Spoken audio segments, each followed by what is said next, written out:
What's up everybody, this is Ripples in Wales back for another video. I hope you're all doing well and having a great day wherever you are in the world and whatever you're doing. Right, exciting video for you now. We're going to jump into 589. There was a fantastic little video I sent you, I posted rather the other day, to do with a young decoder in the space by the name of Stella or Aria, and she did a fantastic numerical depiction on the numbers of 589. And it's been a while since we covered 589, and you know, Aria was pointing out that the 589 are all prime numbers and that it kind of pointed towards a date. I can't confirm that because, you know, we're ahead in space and time, but what I can confer is everything that I already know about 589 and what I've been learning about it for the past 3 or 4 years. Now, the 589 first came to the fore. I'm going to drop this for you now by BG123 when he dropped one of these famous kind of very first, I would call this one of the first riddles. Sorry, my OCD is just going to want to square that up for a minute. And the 589 first made its appearance in this top one here, which is a, I think it's the, crikey, what's the building again? Is it the United Nations buildings in, oh god, where was it? I can't remember now. The Maltese flag was covered, it evades me. I think it's in America. I think it's the United Nations buildings in America. Anyway, that aside. The 589, right, okay, where do we begin with you all for this? So, the answers were given in Lodestar 1, beg your pardon. And before we dive into that, first of all, we've got to kind of look at what the picture's offering us in terms of this number sequence with a 589 with a dollar and a plus, and you know, it has been referred to as a price. I think it's a lot more than a price though, because if you look at it as just a number, you miss all the incredible detail that goes into this very, very clever riddle. And end of year 2018, you see you've got the colours going on. You've got the purple, you've got the yellow, you've got the green, and you've got the reds. First of all, it's important to synchronise your eyes with the colours. And you've got 589 in with a dollar and a plus, and you've got end of year 2018. Okay, great. That's all well. You can't really decipher much from that until you understand that the Christmas scene kind of laid a lot of that information out for you, because when you went into the Christmas scene, this was where all the data was unravelled for you all. If you were smart enough to go back and look at these things, you could draw quite a lot from the presentation that the bear's giving you. And we're going to look at this presentation. I've got it broken off now. I like to break this scene into three phases or 3 parts. You've got the Christmas tree part, you've got the library case regulation, and then we've got this the fireplace and the SEC's arm with the tokens. And it's easier splitting it into 3 parts. We're going to cover this part today where the bear's giving a presentation, and you can see that he's pointing up to the 589 logo, and it's got a whiteboard here. Well, let's just look at what's got on the whiteboard, because we can go in and look at this. We've got Swift with 589, right? We've got Nostro, Cobalt, Comex, and Liquidity. Now, first of all, I told you to keep your eyes on the colours. Now, if you refer to my pinned post that I posted was it March 28th? Was it last year or this year? I have no idea. I've been posting this for quite a while for you all. So, you've noticed that the red there, I've got Nostro. I've got blue for Cobalt, the sky. And the Liquidity is in the green. Comex in yellow. And XRP is the kind of the purple colour around the outside. Okay, cool. So we can see first of all that there are connections now in this presentation below between the colours. You've got the reds, the greens, the yellows, and the purples or blues, however you want to call it. We've got 589 numbers, and we've got Swift underneath. Okay. What we can do is compare the two, because they do have overlap. I'll bring that one down here so it's a bit easier for you to all see.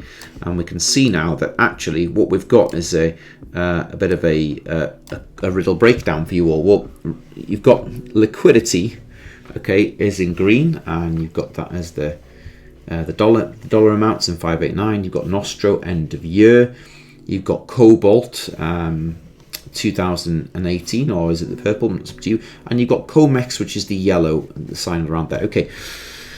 To understand what this means, you have to know what Ripple's plans were. Ripple itself has two major products that it's pushing, and by using the XRPL, it's pushing kind of utility for the native token XRP. It's two major products back in the early days where ODL and RippleNet, and they still are, but I think they've been rebranded a little bit here and there as we go through the time. So RippleNet is the messaging service that replaces Swift, and Swift is a telecommunications company. It doesn't do the finances, it just sends money, zips and zaps, it sends messages, it zips and zaps messages all over the place. And then they have a liquidity provider, which is their kind of banking arm. It's not owned by them. It's controlled by like 4 or 5 major banks, namely Citi, JPM, I think maybe Wells Fargo, Chase, and I think HSBC is also might be in there as well. They provide the liquidity to settle the messaging system, the messages that Swift is sending. So Swift is telecommunications, right? And then they've got the banks to settle liquidity. And what Ripple's two products are, they are competing with those two parts, both of them. The messaging, which is RippleNet, and the liquidity, which is ODL. Right? So does that make sense? So first of all, we've got a great little video to highlight that.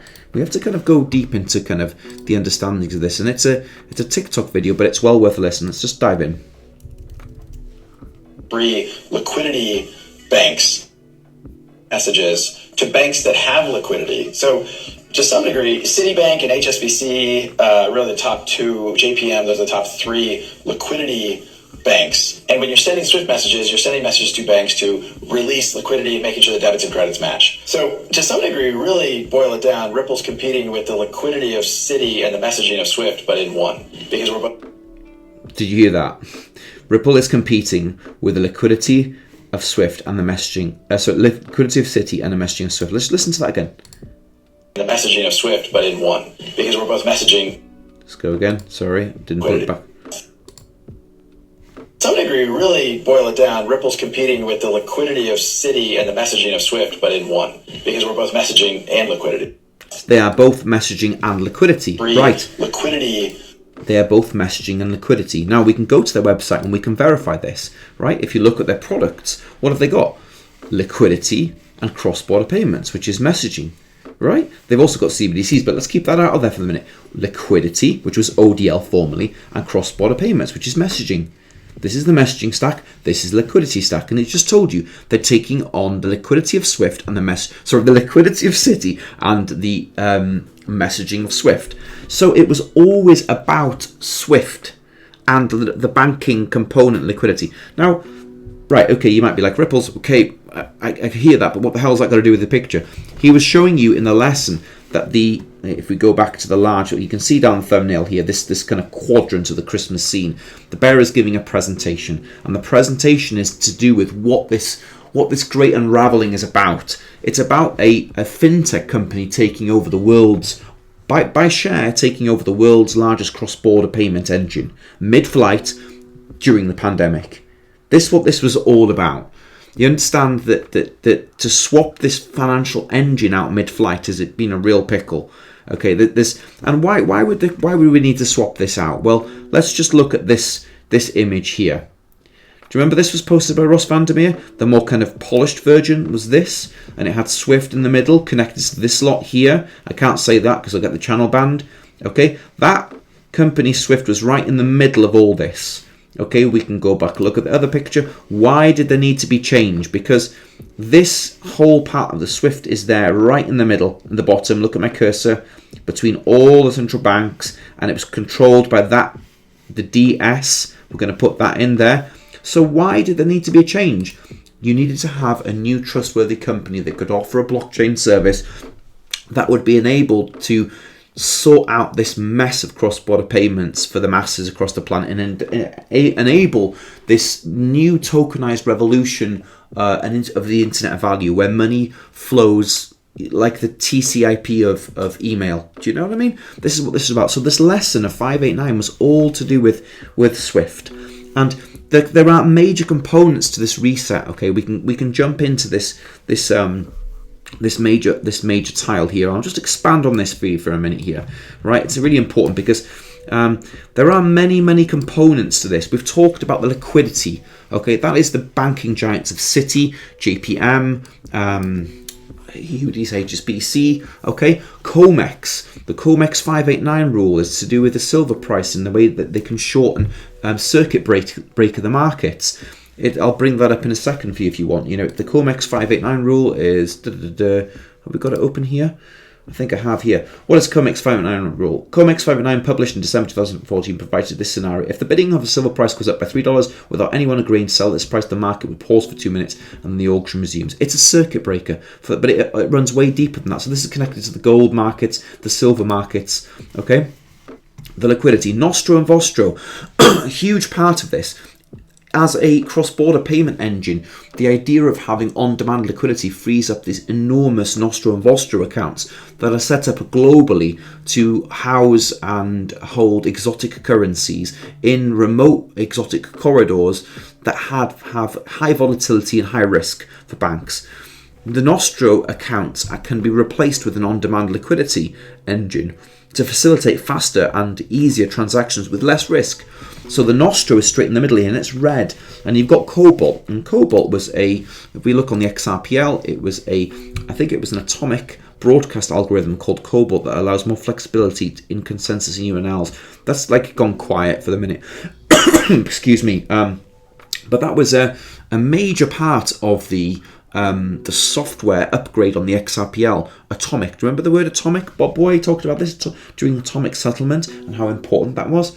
Okay, so you've got what was left, you know, in this image was we can go another level deeper if you want again, and we can see that, you know, this if you want to look at the S589T. So look, the dollar is S for Swift, the T is T for Swift, and the 589, the W equals 5.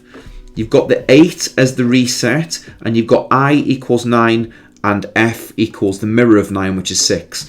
Swift is the 589. Okay, everything was to do with Swift, because you have to understand Ripple's mission. That, you know, Naveen Gupta has talked about this. They want to make a dent in the universe. They want to change the universal payments, and that is how they do it. They do it by taking over and changing the cross-border payments engine forever on this planet. And the only way you do that is you take market share away from these guys, which is Swift. And all these components, Cobalt, COMEX, Liquidity, and Nostro, are needed in order to change that. Now, you've also got 1, 2, 3, 4, 5, 6, which could be looked at 21, 22, 23, 24, 25, 26, 27, 28, 29, which I do think it has a tie into this. I think we probably see the change occurred between 2023 and 2024 and completed probably by 2026, and then we move into the CDBC world 27, 28, 9. I don't know, this me kind of clutching a bit here. If you want to look at the numbers there, SWIFT, which is the same as the 589 scenario, it wasn't meant as a kind of numerical presentation of what you think the value of XRP could. It was to do with Swift. And you've got a clever set of annotations in here to do with 1, 2, 3. I'm not going to delve too deeply into the weeds here. These are kind of little pictures of the bearable guy's tooth, I believe, if I remember correctly. It's been a while since I've looked at that kind of detailed screen grab.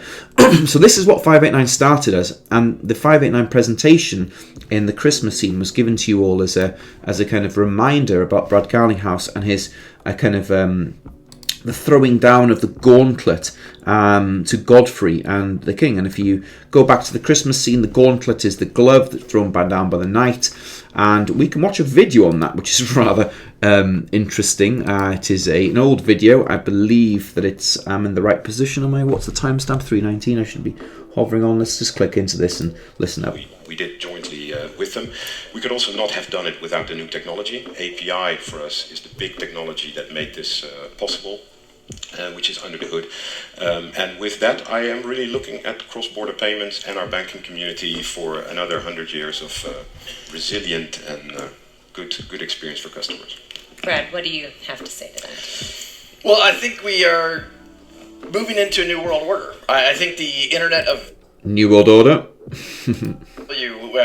Ripple talks a lot about what payments look like, not just, today, but in 10, 20 years. And when we think about that, we talk about this Internet of value. How do we let value move the way information moves today? I think about the dynamic between Ripple and Swift not dissimilar to the dynamic between, when Amazon in 1997, 1998, and you got Walmart. Certainly it's a David and Goliath kind of classic story. I think that the challenge is you're dealing with, when Ripple thinks about the future of the Internet of Value, really democratizing payments, reducing costs dramatically, increasing speed dramatically, we're really thinking about it the same way we introduced new technologies like TCP/IP and HTTP that became the Internet of Information. When we talk about what the SWIFT network is today, it's kind of a closed network. It has a lot of members on it for sure, but AOL had a lot of members. And when we moved into the age of the Internet and a decentralized, democratic network, I think that what you're seeing introduced with blockchain technologies, and by the way, it's not just Ripple. When we think about interoperability, we think about interoperability between many blockchains. And I think that the future we see is certainly one of many networks, interoperable networks, and reducing the friction of those payments to close to zero. And I think you're going to see a lot of innovation spawn from that, part from Ripple and part from an entire ecosystem. So I'll also agree very much with what Godfrey said at the end. Competition has clearly been a good thing for Swift. I think that I do think what has happened at GPI is a big step forward. For 40 plus years, we had a construct around how cross-border correspondent banking worked. It worked, but it had a lot of limitations. We're seeing that move forward, but I think it's a step forward when you're switching from kind of, if I may, horse and buggy to, hey, can we make the horse and buggy go faster? Sure, but if we can actually just move to a Ferrari, let's do that. So you've said Oh, and that's a dig. That's a shot across the bow. First of all, calling Walmart compared to Amazon, and secondly, referring to them as horse and buggy versus a Ferrari. This is where Bearable Guy referred to this as this is the Paris FinTech Forum in 2019, where Brad threw the gauntlet down to Godfrey, who was the CEO of Swift at the time. And there was another thing about 11:15, but I don't think it's an important point. The point is, this is where the Brad threw the gauntlet down, and said, listen, we're coming for you. And this is what it was all about. So 589 was the lesson in the Christmas scene, but it was referred to back in this end of year 589, and it's all to do with Swift. That's what the 589 is to do with. You can dig right into the weeds with this if you want to go any further with it, but it's all to do with the nostro, the liquidity, yeah. And it was kind of giving you the hints about the idea that Ripple wanted to kind of go after this huge prize. And we can just quickly skirt onto one thing before I let you go. One of the main things in Bearable Guy 123, you've got his Lodestar 3 letters, Lodestar 1, 2, and 3 placed there. I've got Lodestar 1 loaded up here, okay, and hopefully I've got the 589 paragraph highlighted for you.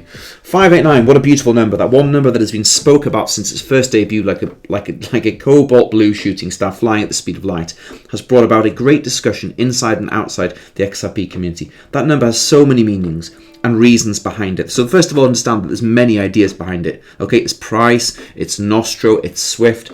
Okay, but we'll go into it. That number, that one breadcrumb, has led to so many discoveries about what XRP is now and what it could become. That's the hint. It's letting you know this is what Ripple's plans are about. It's a metaphor. Okay, 589 is a code for what is getting ready to happen at the end of the year. Swift, reset. 589 is the COMEX rule, gold and silver. 589 is an Nostro and Vostro count, unleashed. And that is the kind of the ODL, liquidity undone. 589 is hope and knowledge. Since there is no regulatory clarity right now this time, the price of XRP is being held back. This is no accident, so don't get tricked into a case of having weak hands. And that is what the BG gave you, and that actual excerpt here is in reference to the Christmas scene here. He's giving you a heads up on that. Anyhow, I hope that has served for you as a good understanding about how BG wanted you all to kind of, or my rendition of his understanding about the 589, and it can mean many things. I think he has put the price of 589 actually being a thing as well in the past. Yeah, I'll leave that all to your kind of hopes and dreams maybe. Yeah, that should cover it. Cool. Drop a comment. Give the video a like, please subscribe if you haven't already subscribed, and I look forward to seeing you all in the next video.